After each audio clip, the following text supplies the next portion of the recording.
Let me ask you something honestly. Right now, in this moment, how many times today did you catch yourself thinking about everything that could go wrong? How many times did your brain immediately jump to the worst case scenario before it even gave the best case a single breath? If you are anything like most human beings walking this earth, the answer is probably more times than you would like to admit. And here is the thing that will stop you cold if you really sit with it. The life you are living right now, the circumstances you find yourself in, the relationships, the opportunities that seem to keep arriving or keep refusing to arrive, the struggles that feel like they follow you from one chapter of your life into the next. A lot of it, maybe more than you are fully comfortable believing, has something to do with that, with what you think, with what you believe about yourself down in places you do not visit very often, with the story you tell yourself about who you are and what you deserve. Now, I already know someone watching this wants to push back on that. I know someone right now is sitting there saying, "Hold on, wait a minute. That sounds a little too convenient, a little too neat, because there are real problems in the world, real pain, real circumstances that do not care how positive your thinking is. People dealing with things that no amount of affirmation changes overnight. And I hear you. That is actually the most important conversation we need to have, because this is not about pretending everything is fine when it is not. It is not toxic positivity. It is not telling you to smile through something that is genuinely breaking you. This is about something much deeper than that. And the woman at the center of this conversation understood that distinction better than almost anyone alive. Her name is Louise Hay. And there is a very good chance that if you have ever picked up a self-help book, attended a personal development seminar, watched any kind of program about healing your inner life, or even heard a friend say something like, "You create your own reality," you were, whether you knew it or not, standing somewhere in the long shadow of what this woman started. She is regarded as one of the founding voices of what has become a multi-billion-dollar industry.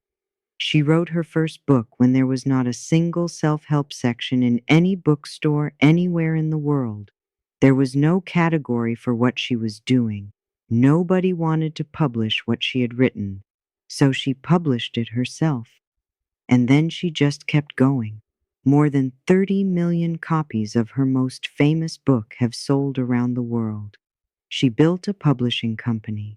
She made a movie. She has trained people who trained other people who are now out in the world passing the same ideas down another generation. And at the time of this conversation, she is 81 years old, and she will tell you without hesitation, without a flicker of irony, that this is shaping up to be the best decade of her entire life. Now pause on that. 81 years old. And she is not looking back fondly at some golden era she is trying to hold on to. She is not lamenting what she used to be able to do or measuring herself against some younger version of herself that no longer exists. She is looking forward. She is saying the best is still ahead. How does a person get to that place? How do you build a life so that at 81, you are more excited about what is coming than you are nostalgic about what is behind you? That is the real question. And by the time we are through, you are going to look at the voice in your own head in a very different way. And before we go anywhere else, I want to say something about why she does not do many interviews. She is retired in the conventional sense, though she will laugh at that word because her calendar suggests otherwise. She lives the way she teaches. She says life brings things to her at the moment she is ready for them. She does not chase. She does not manufacture urgency. She trusts. And there is something about watching a person actually live the thing they teach that lands differently than just hearing them talk about it. Most people who teach this kind of material are still clearly in process, still chasing something, still a little anxious under the surface. She is not. And that stillness in her is the most compelling argument she makes for any of it. She did not come from ease.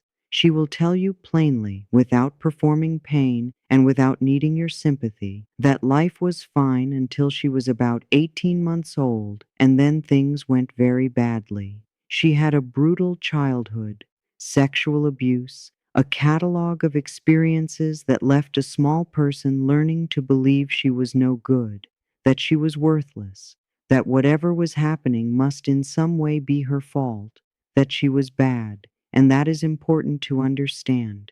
Not because trauma is what defines her, it does not, but because it is the actual ground zero of everything she eventually built and taught. She was not working from theory, she was working from survival.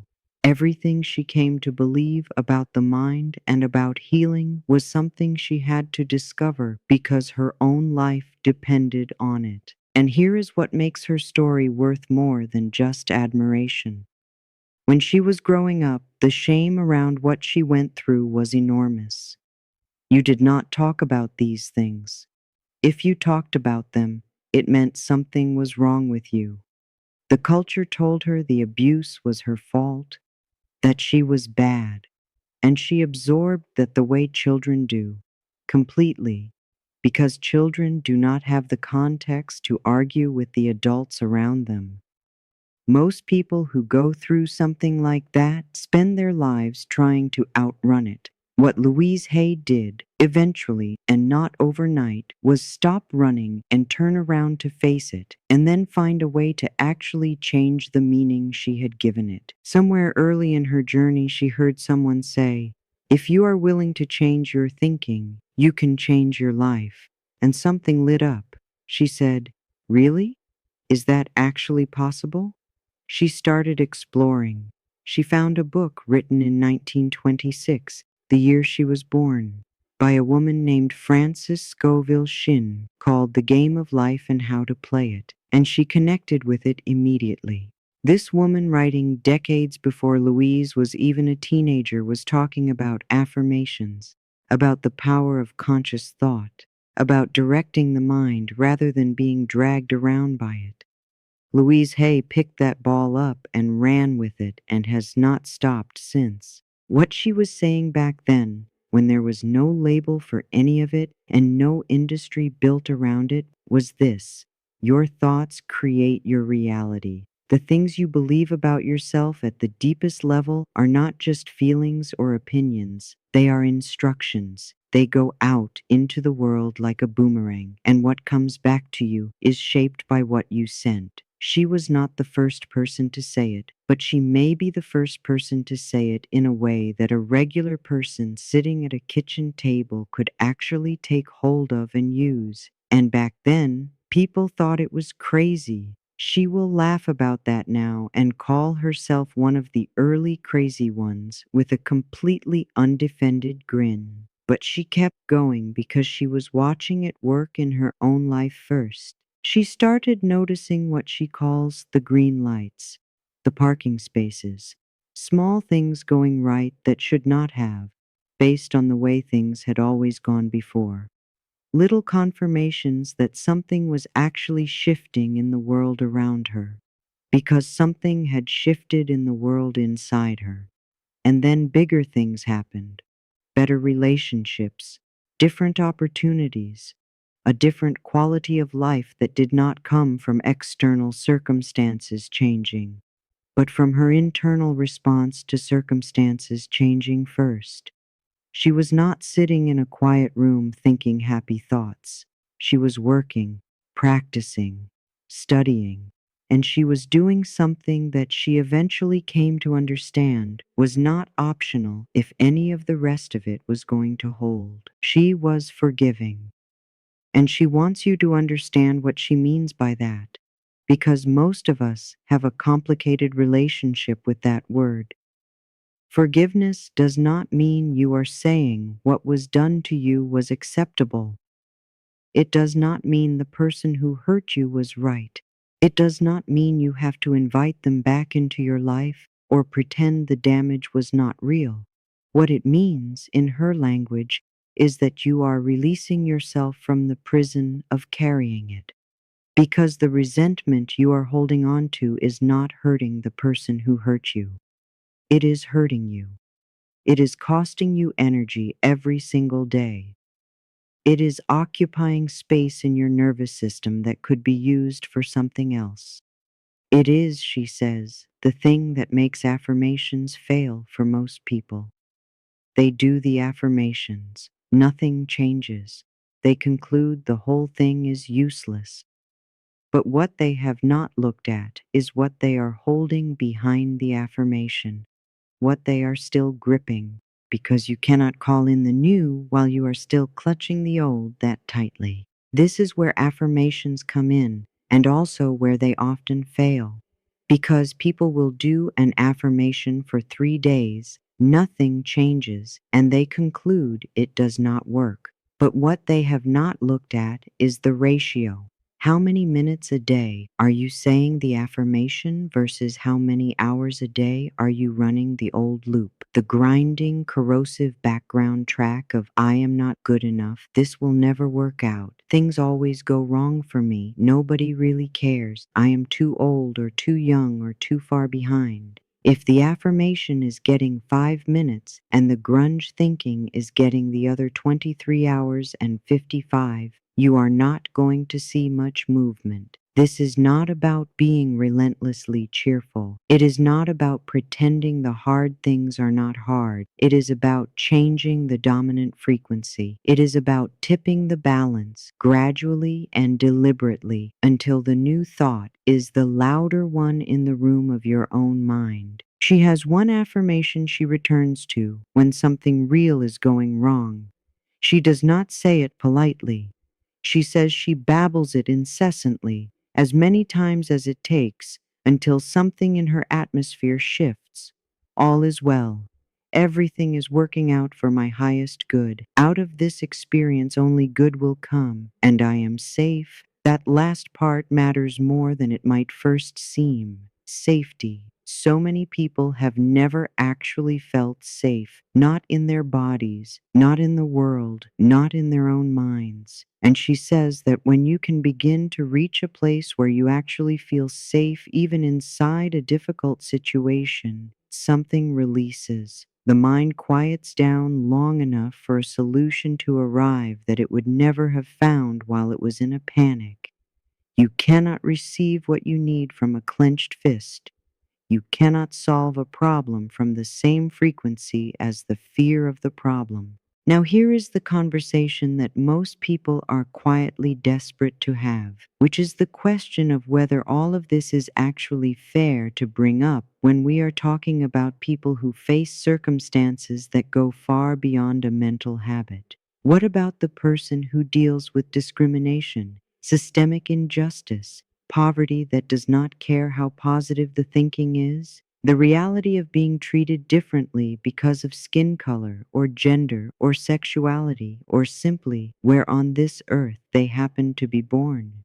What do you say to someone who looks at the idea of calling your good down through thought and says, I can repeat that all day, and it does not change what color I am when I walk into a room? She does not dodge this. She takes it seriously. What she says is that the affirmation does not claim to change your external circumstances overnight. What it changes is your belief about yourself, your sense of your own worth, your sense of what you are allowed to want and expect from life. And she says, when your belief about yourself changes, the way the universe responds to you begins to change too. It is not the whole answer. It is not a replacement for justice or for the necessary work of changing broken systems. She does not pretend otherwise, but she has watched her work taken into prisons, into communities facing every kind of external barrier you can name, and she has seen people in the most constrained circumstances begin to shift their inner lives, and from that shift find possibilities they could not see before. Not everyone, not 100%, but enough. And she says, if you can get a percentage of people in any group to start seeing themselves and their lives differently, those people influence others, and then others. You have started something. You cannot save everyone at once, but you can start something, and that something grows. There is the question of aging that comes up in this conversation, and it belongs here because what she models with her own life might be the most powerful teaching she offers. At 81, she is happier, more present, and more excited about what is coming than most people half her age. And when someone asks her how that is possible, how she arrived at genuine joy at this point in life rather than fear or grief, she brings it back immediately to the present moment. She is not living in yesterday. She is not rehearsing tomorrow. She is right here. She says, if you ask her what she did the day before, she has to actually look it up because she was here, not there. She was in that day fully. She will be here tomorrow fully. She does not live in the past, even a past she has made peace with, and she does not live in the future, even a future she is genuinely excited about. She is here, this moment, this conversation, this cup of morning tea, this breath. She takes care of her body. She moves. She eats well. She does not make her health an afterthought or a source of anxiety. And she says thank you constantly, out loud, for things most people walk past without noticing, not performance gratitude, the real kind, the kind that is just a daily quiet amazement that you are here and that there are good things in the day if you are willing to look for them. She will tell you that this is not a personality trait she was born with. It is a practice she chose, a habit she built deliberately because she saw what it produced and kept choosing it. And there is something here that connects directly back to the idea of simplicity. She makes a point of saying that we are the ones who complicate our lives. We take straightforward situations and build enormous soap operas around them. We add storylines. We imagine futures that have not happened. We relitigate pasts that are done. And all of that complexity is exhausting, and it crowds out the simple truth, which is that right now, in this moment, you are here, you are alive, and that is actually something. When she brings it back to basics, it sounds almost too easy. All is well, and that is the point. It is supposed to be that simple. We are the ones who made it complicated, and we are the ones who can choose to stop. What she eventually built, Hay House, the publishing company, did not come from a business plan. It came from the same thing everything in her story came from. She asked herself how she could help more people. She put her workshop on paper. She self-published because she knew the big publishers would either reject it or water it down into something she did not recognize. The book went out. People found it. She published another. She made a tape. One day she printed someone else's book and became a publisher without really deciding to. The company grew because the mission was clear, and the money, as she says, simply could not be stopped once you are coming from that place. She never set out to build an empire. She just took the next honest step, and the universe, as she understands it, took care of the rest. Decades after the book first came out, the same book was back on the New York Times bestseller list. Not a new book, the same one. With the same ideas she was saying when people called her one of the crazy ones. And she is genuinely unbothered by the fact that it took the culture a few decades to catch up. That is not the kind of thing she spends her energy on. She spent her energy on the work, the teaching, the people in front of her, the next book, the next workshop, the next opportunity to hand someone an idea that might change their life. That is what you carry out of this conversation if you are willing to. Not a promise that if you think correctly, everything will go perfectly. Not a shortcut past the real work of being human. Not a way to bypass grief or difficulty or the genuine pain of life, but a different relationship with the voice in your own head, a willingness to actually stop and notice what you are feeding it every day. What stories are you telling yourself before you even get out of bed in the morning? What is the first thing you reach for when something goes sideways? A reason to believe you will be okay, or a reason to confirm that you knew this would happen, because she will tell you that the universe is not punishing you and it is not rewarding you. It is simply responding to you. It is giving you more of what you already believe.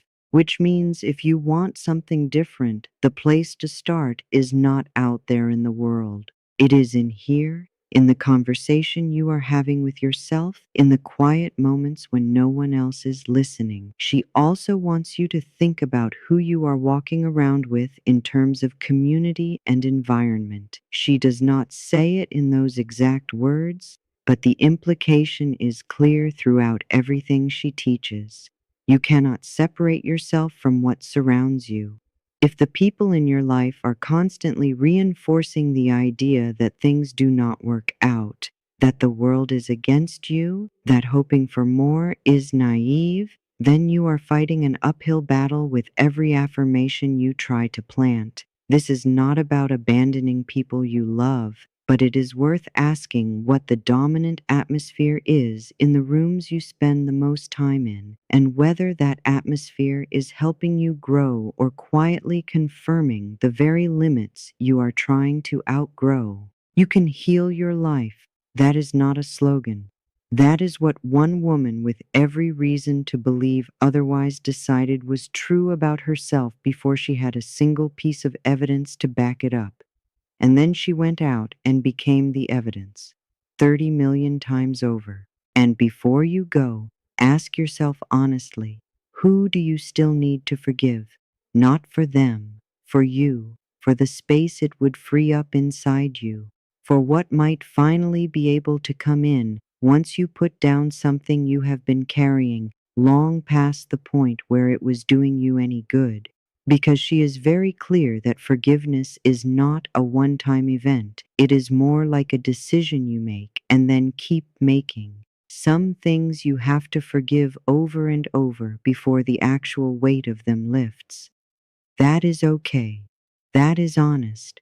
What matters is that you keep choosing it, keep pointing yourself in that direction, even on the days when it feels completely impossible. The impossibility is actually the signal. The things that feel hardest to forgive are almost always the things costing you the most to carry. You can heal your life, not someone else's version of it. Yours, right now, from wherever you are standing. All is well. Everything is working out for your highest good. Out of this experience, only good will come. And you are safe. Say it like you mean it. Say it again. And then say it again after that.